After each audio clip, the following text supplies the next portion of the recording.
Balitang probinsya, Senator-elect Rodante Marcoleta, bumisita sa kanyang taga-suporta sa Bulacan. Talaga naman.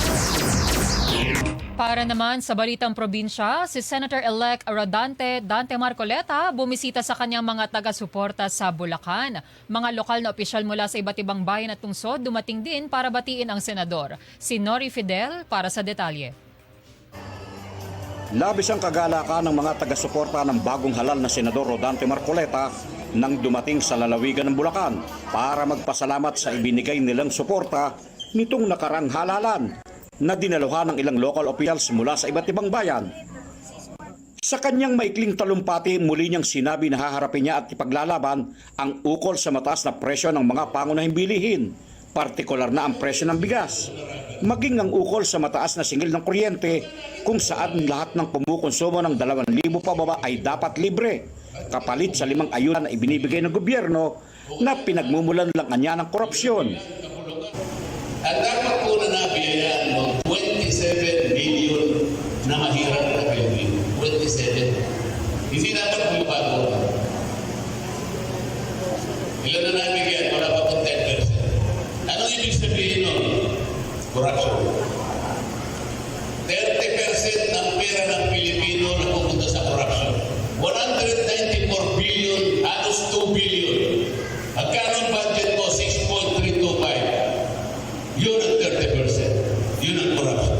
Kaya sabi ko, lahat ng kumukonsumo ng kuryente, 2,000 pesos pababa, ilibre natin, kapalit ng 5 ayuda. Bagamat matunog ang pangalan ng senador para ihalal bilang bagong Senate President, kanyang sinabi na suportado niya sino man ang ihahalal, subalit dapat may paninindigan at hindi sunod-sunuran, bagkos ang sinusunod ay ang saligang batas. Magkaintindihan muna tayo. Sino gusto mag-Senate President? Hindi dito sila nga. Gusto ko makita kung sino ilalaban. Sasamahan kita. Pero kung kasunod-sunod ka lang, pwede. Hindi rin naitago ng senador ang kanyang saloobin sa isang babaeng mamamahayag kung saan tila kinukwestiyon at hindi makapaniwala sa kanyang pagkapanalo na pumang-anim sa may pinakamataas na boto. Number 36. Nagsimula po tayo sa number 36, maniwala rin. Nung tayo po ay number 36, at umabot tayo sa pinakamataas, number 22, wala po pumapansin sa atin kahit isang television network o radio. Wala. Wala po. Ngayon, na number 6 tayo, araw-araw, minuto tinatawagan ito. Ayaw kong pumunta sa kanila. Yes. Ang sabi ko, pumunta ko sa gusto ko na lang. Nori Fidel, para sa 100% balita.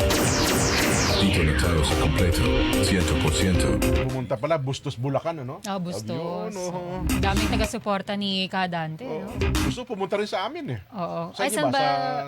Yun nga, iniimbitahan nga namin. Sana magkaroon ng oras ang Sige. Kadante sa Tagaytay. Sabihin ko sa lokal ng Tagaytay pumunta ha. Sige. Niimbita ko rin sa amin eh. Pag, yung sa'yo muna, Kuya Jen. Di kasi Tapos ang- sunod sa Tagaytay. Ang pangako niya, babalikan niya yung ating mga kababayan. Yes, ha? oo. Yung mga naniwala at Ayun, maraming unti-unti. lugar. Nagsimula na sa Bulacan. Yan.